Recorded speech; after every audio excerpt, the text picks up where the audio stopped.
Mga pagkaing hindi mo dapat kain kapag may sakit ka.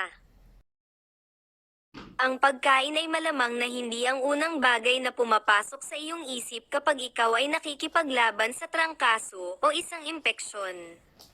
Ngunit sa huli, kailangan mong lagyan ng gasolina ang tangke, at mahalaga kung ano ang pipiliin mong kainin kapag ikaw ay may sakit.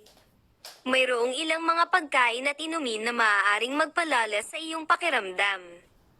Sa makatuwid, palaging kapaki-pakinabang na malaman kung aling mga pagkain ang dapat iwasan sa panahon ng malubhang kondisyon sa kalusugan.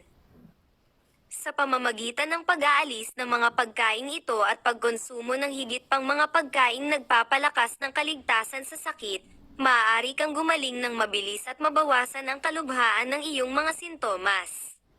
Magbasa para malaman kung ano ang dapat mong iwasang kumain kapag ikaw ay may sakit. Isa, kung ikaw ay nakatakbo. Kapag nagtatae ka, iwasan ang mga candy at gilagid na gawa sa mga artipisyal na sweetener dahil naglalaman ang mga ito ng sorbitol na hindi natutunaw at maaaring magdulot ng pagtatae. Gayun din, iwasan ang mga pagkain na maaaring mag-trigger ng bloating at gas, tulad ng mansanas, sibuyas, broccoli, beans at repolyo. Ang paggawaan ng gatas, caffeine at alkohol ay maaari ring magdulot ng pagtatae. 2. Kung ikaw ay constipated. Maaaring mangyari ang constipation kapag hindi ka kumakain ng sapat na fiber-rich whole grains, prutas, at gulay, na nagpapasigla sa panunaw. Iwasan ang pagkonsumo ng mga produkto ng paggawaan ng gatas, tsokolate, gamot sa pananakit at mga pandagdag sa bakal kung ikaw ay constipated. 3.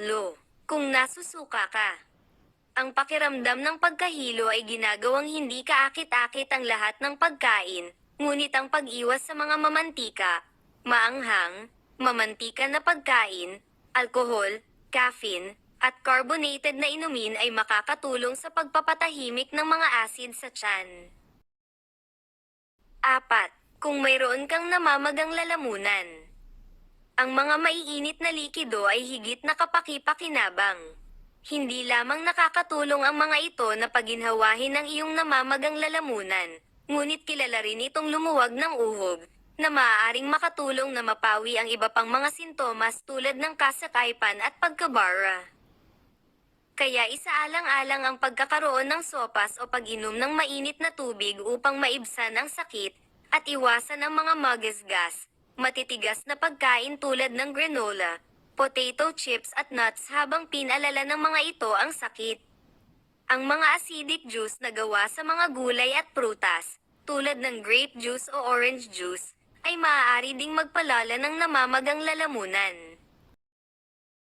5. Kung masakit ang katawan mo. Kapag sumasakit ang iyong katawan, huwag kunin ang tasa ng espresso o ang baso ng whiskey na iyon, dahil parehong maaaring ma-dehydrate ng caffeine at alkohol ang iyong katawan, at sa gayon ay lumalala ang sakit. 6. Kung ikaw ay may sakit ng ulo. Lumayo sa mga artipisyal na sweetener, may edad na keso, MSG, monosodium glutamate na matatagpuan sa toyo, tsokolate, red wine at processed meat. Ang MSG ay naiugnay sa mataas na presyon ng dugo na maaaring magdulot ng pananakit ng ulo. 7. Kung mayroon kang pananakit sa tainga. Lumayo sa mga produkto ng paggawaan ng gatas, na proseso at nakabalot na pagkain, dahil pinapataas nito ang pamamaga at pinahaba ang proseso ng pagbawi. 8. Kung ikaw ay may allergy. Iwasan ang pag-inom ng gatas, trigo, toyo, berries, itlog, kamatis, isda, mani, tsokolate at mani dahil ang mga pagkaing ito ay karaniwang nagiging sanhi ng pangangati at maaaring magdulot ng mga pantal. 9. Kung ikaw ay may runny nose. Ang mainit na sabaw o mainit na tsaa ay magbibigay sa iyo ng kaginhawahan, ngunit dapat mong iwasan ang maanghang na pagkain at alkohol.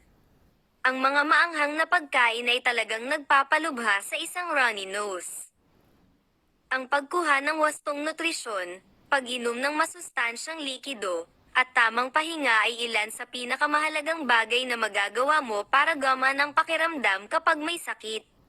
Kung sakaling mayroon kang alalahanin o query, maaari kang palaging kumonsulta sa isang eksperto at makakuha ng mga sagot sa iyong mga tanong. Disclaimer: ang nilalamang ito kasama ang payo ay nagbibigay lamang ng generic na impormasyon. Ito ay sa anumang paraan ay hindi isang kapalit para sa isang kwalipikadong medikal na opinyon. Palaging kumonsulta sa isang espesyalista o sa iyong sariling doktor para sa karagdagang impormasyon. Hindi inaangkin ng LCT ang responsibilidad para sa impormasyong ito.